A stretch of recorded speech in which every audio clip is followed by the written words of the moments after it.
Peace for the Troubled Heart by Herman Hoeksema. For they forsook the Lord and served Baal and Ashtaroth, and the anger of the Lord was hot against Israel. Whithersoever they went out, the hand of the Lord was against them for evil. Judges chapter 2 verses 13 to 15. Angry with his people. Chapter 13, part 2. Against Israel is his anger hot.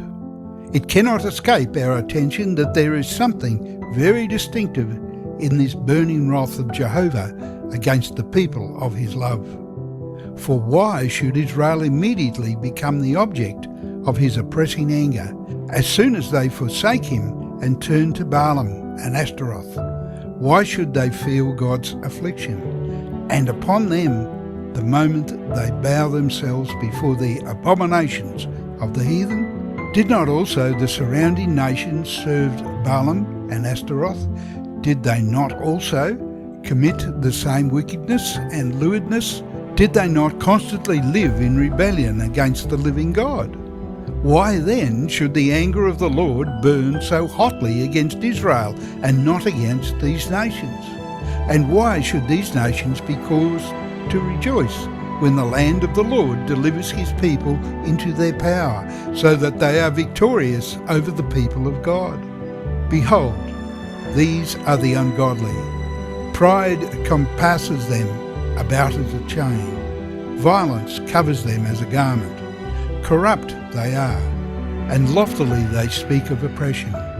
Balaam and Ashtaroth they serve every day, and God is not in all their thoughts. Yet they prosper and are victorious over the people of God and rejoice in their victory. And when God's people turn to these same abominations for a moment and bow themselves before the vanities that the heathen serve daily, the anger of the Lord burns hotly against his people, and the hand of Jehovah is against them for evil, whithersoever they turn. He gave them into the hands of the enemies who spoiled them. On the surface it would not seem so. Not immediately would they perceive and acknowledge that it was the hand of the Lord that was against them for evil.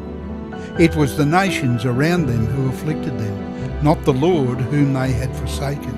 Yet it was of Jehovah. By the hand of the Lord was Israel strong, so that one would chase 1,000.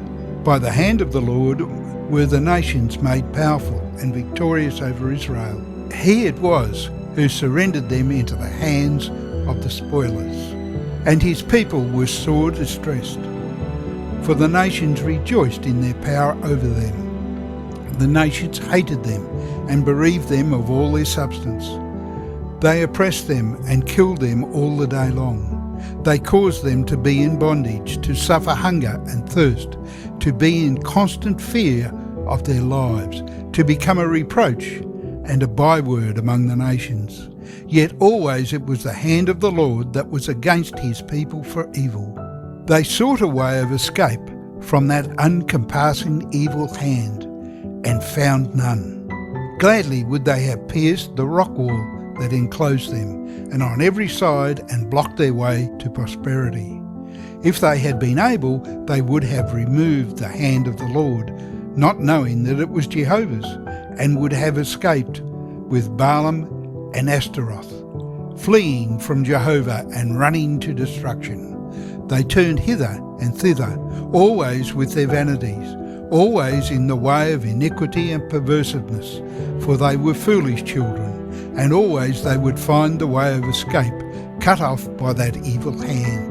Whithersoever they went, they found humiliation and shame, oppression and defeat. They were hedged about with Balaam and Ashtaroth with adversity, until they understood, and dropped the lie that was their right hand, and forsook Balaam and Ashtaroth to return to the rock of their salvation. Then the evil hand would be removed. Then the way would be open, the way of victory and freedom, the way of prosperity and glory. For then it was the way of righteousness, the way of the Lord. And in that way they would be saved and taste that the Lord is good. The hand of the Lord had saved them from the vanities of the heathen. Purged they were by the anger of Jehovah, the saving anger of his holy love. In the crucible of God's anger, his people are saved, yet only because they are people, chosen in Christ from before the foundation of the world. If it were not for Christ, Israel could never be cast into the furnace of God's anger and emerge purged and glorified in that furnace. All the history of Israel witnesses it.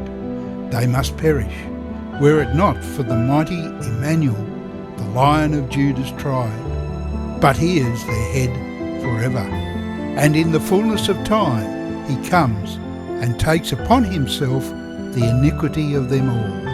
And freely, willingly, as the obedient servant, he steps into the crucible of God's anger, and the fire of God's wrath may burn against him, and may burn the sin of his brethren away forever and ever. He descends into the depths of the dead of the cross, and he emerges, for he is risen, and we are justified, purged from sin forever.